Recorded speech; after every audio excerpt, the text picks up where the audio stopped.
What's up, everybody? This is a new series I'm doing right now. I'm gonna call this my vinyl collection.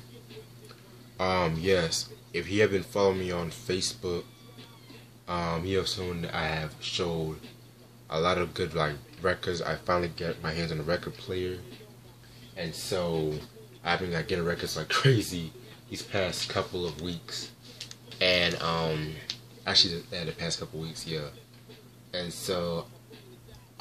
This is like the first video I'm gonna do for it. Now, this video, the second part of the video, I might do probably later on this year. I don't know when. Have to sort some money out and all that. But at the same time, I'm still gonna do reviews off the vinyl records as I do my regular hip hop reviews, R&B reviews, etc., etc. So yeah, and also, I don't want you guys to get at me for saying, oh, well, you're just showing your vinyl collection due to the fact that you sample and all that. So don't pull that card with me though. Other than that, let me get started. My first vinyl I'm gonna show you guys is Rick James. Well, I believe this is his second album, Bustin' Out the 7-Eleven. Released in 1979 on, I think it was on his Goldie Records under Motown. I've been looking a long time for this album right here. Yeah, this is second album. It was released 1 year after Come Get It, which album I have in my collection. I gotta do a review on that album one day. Singles I was known for are, it only came out with 2 singles, Bustin' Out and Four on the Street. This is a very dope, it's a very underrated album in my opinion. This is a very dope album. You really see him develop more into his persona more. A lot of Rick James heads, they say that they don't like this album because they felt that it kind of sounded the same as Come Get It. I can see that, but at the same time, like some songs, it was very different. He went for more like that. I mean, there was still some funk songs, but at the same time, he how can I put this? It was a more an elegant kind of sound in some songs, like Jefferson Ball. Oh my God, that song is amazing. Spacey Love, which was probably my favorite song of this album. Where it's kind of like his tribute to Patti LaBelle and LaBelle. Yeah, very, very good album right here. Highly recommended. But this album's actually out of print, but I think they re-released this album, I think a couple years ago. But I don't know if it's still in print or not. Rick James, Bustin' Out the 7-Eleven, 1979, must have. Next album I'm gonna do is this masterpiece, Earth, Wind and Fire's. I believe it's the 6th studio album, That's the Way of the World, released in 1975, and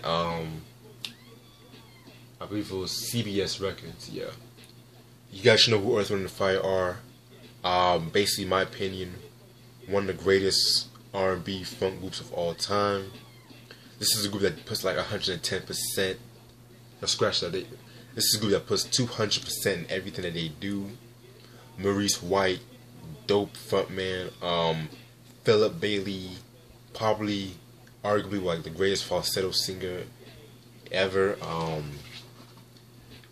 This is actually a soundtrack to the movie, a movie called That's the Way of the World. I have not really seen the movie. I've always wanted to see it, but I don't know, I haven't really gotten to it. And that's the thing about the 70s though, especially the early to mid 70s. They would have these dope ass soundtracks for their movies, like Marvin Gaye's Trouble Man, Isaac Hayes with The Shaft, Curtis Mayfield with Superfly, what else? Gladys Knight and the Pips, the Claudine soundtrack. That was, in my opinion, 70s, that was the golden age of soundtracks, especially for black cinema though. And also not just black cinema, but like you have the Bee Gees with Saturday Night Fever. Yes, I am a fan of the Bee Gees. That's actually a dope ass album. I'm not gonna front. What else? But back to this album. Yeah, this is my opinion. This album and All in All are the best albums in my opinion. I mean, singles I'm most known for are That's the Way of the World and Shining Star. Reasons, that was not originally a single, but it actually got some radio airplay and all that. And also like the live version of that, I think there was like the 1970s, one of the live albums they did like in the 70s, 1976, 1977. It's called, I think That's the Way of the World live. I don't know, but that song, the Reasons, they did on the live version, I like it. It's far more superior than the album version because Philip Bailey's vocals were amazing on that track. Plus, like, they add like this saxophone solo. Like, I wish they would have. Excuse me. I wish they would have done. Excuse me. I wish they would have done that like on this original album though. But it's still a good song though. Expect a review on this album. I might do a review popping up this next couple of weeks. Earth, Wind & Fire's That's the Way of the World. Classic album. Then we have this album. Another album I've been looking for. This is Prince, Dirty Mind, released in 1980 on Warner Brothers. I talked about his Purple Rain album, 1999. I talked about Diamonds and Pearls, Come. I did a review on Side of the Times. I did a review on Diamonds and Pearls, Love Symbol album. So you guys should have a. Oh, and also the Golden. I talked about the Golden Experience album. So you guys should have a clue on who Prince is. Yeah, singles albums known for are. That one came out with 3 singles: Uptown, Dirty Mind, and Do It All Night Long. Yeah, this is the album, in my opinion, that really brought Prince like to more of a mainstream audience though. Cause let's be real though, his first 2 albums, like For You and his self-titled second album, although those had some good singles, it was more like moderate successes though. Whereas this album got people's attention, like, and then he dropped Controversy in 1999 after that, and it was like he basically just made up his own sound like with that. Other than that, this is a very dope ass album. Like this album actually took me a few years till we get into it. It's like it's a very sexual oriented album. Like only Prince would produce an album like this though. Prince's Dirty Mind, 1980, must have in your collection. And we got my dude J Dilla with the Donuts album, released in 2006, on Stone Records. You guys should know who J Dilla is. He was originally called JD at first. He produced for everybody from like The Far Side, Tribe Called Quest. Who else? He did a few beats. Like he did bits for mad. He has done beats for mad people though. This is actually his last album, and he completed this album like when he was in his deathbed. Cause this album came out 3 days before his death, and so it really took a lot of people by surprise though. So in a way, I kind of feel like this album right here, it's kind of like J Dilla's way of saying thank you to his fans, like for like supporting him, you know, all these years, you know. And like the cool thing about this album right here is like it starts out with the outro, and then all of a sudden the last song of the album is called Welcome to the Show. I mean, that is I like that. That's very creative though, and it has like a lot of dope ass songs off this. Like it has Lightworks, Gobstopper, like Dilla Says Go, Excuse me.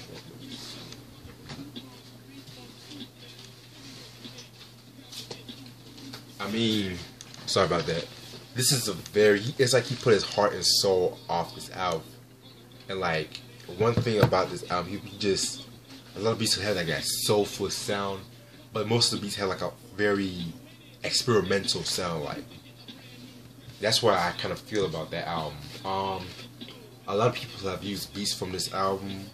Everybody from Ghostface, Sagan have used some beats. I believe Joey Badass, Busta Rhymes. Hell, I even heard some beats from this album on Adult Swim a couple of times. So, must have in your collection if you're a J Dilla fan, or if you're just a music fan in general. Though, this is the classic album. This is a beautiful, beautiful album right here. J Dilla Donuts, 2006. Rest in peace. Then we have the Rolling Stones with Sticky Fingers, pause, released in 1971 on their label. Yeah, this album right here. This is another album I've been waiting my whole life to get. I already did a review on their Tattoo You album. Yeah, so singles I'm known for are Brown Sugar, Bitch, Wild Horses, and Sway. This in my opinion is the best album in my opinion. And this is the first album they have done with Mick Taylor. And you know, Mick Taylor, although he did appear on a few songs before this album, this is the first time he came when he was a full-fledged member of the group. And he actually did a lot of shit for this album though, you know. A lot of people said Exile on Main Street is their best album. That album, I love that album, but at the same time, that album kind of gets overhyped. Well, I like this album because it's like more bluesy.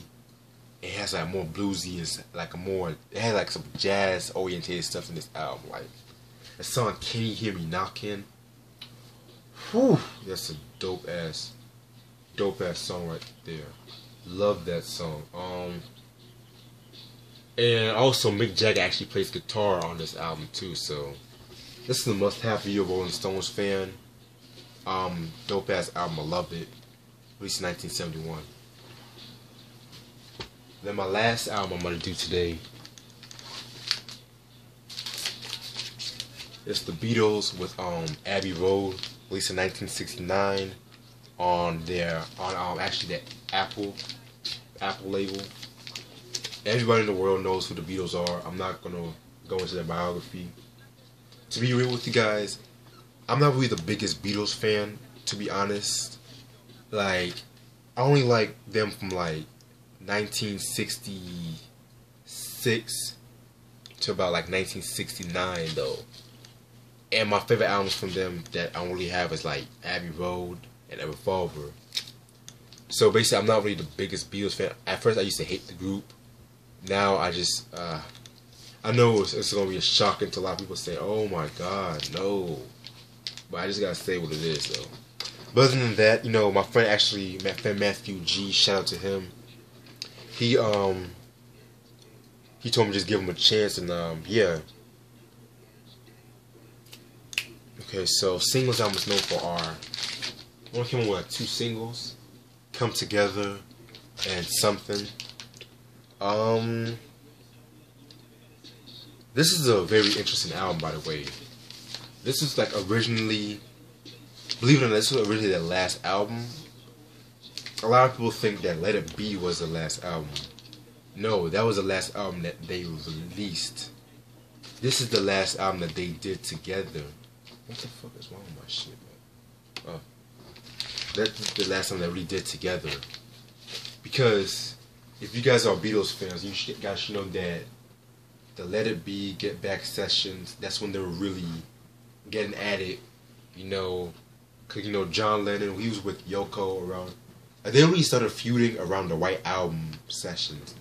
That's when they really started feuding, you know. But that's another story for a different day.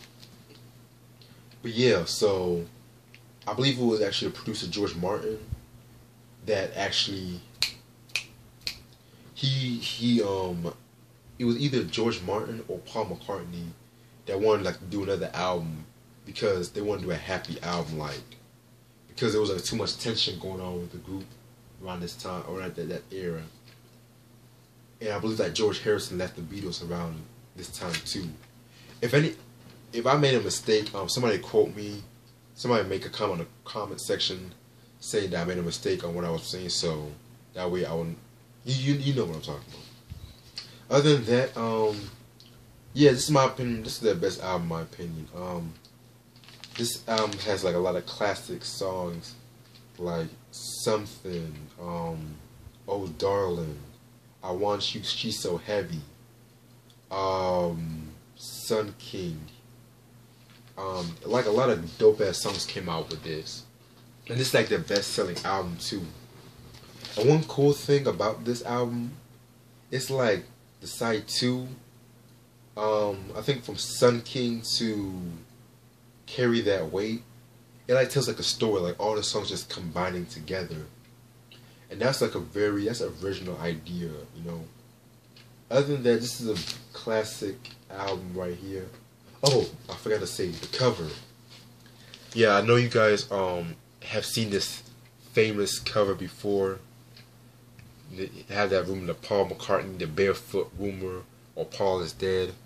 I was actually reading up about this album on Ultimate Classic Rock, and the reason why they made the cover like this was because they were really too lazy to make like an original album cover, so they went outside and they just started walking. And I believe it took them about like a couple pictures, I think about 3 pictures, until like they actually captured everybody walking straight, you know. So yeah, like this cover has been imitated by everybody from Red Hot Chili Peppers to The Simpsons. So dope ass album right here. A special review on this. I know I'm not really the biggest Beatles fans, but this album I really do recommend for everybody. And that's all the time I have. I'm actually about to do a hip hop review right about now, so stay tuned for that. Peace.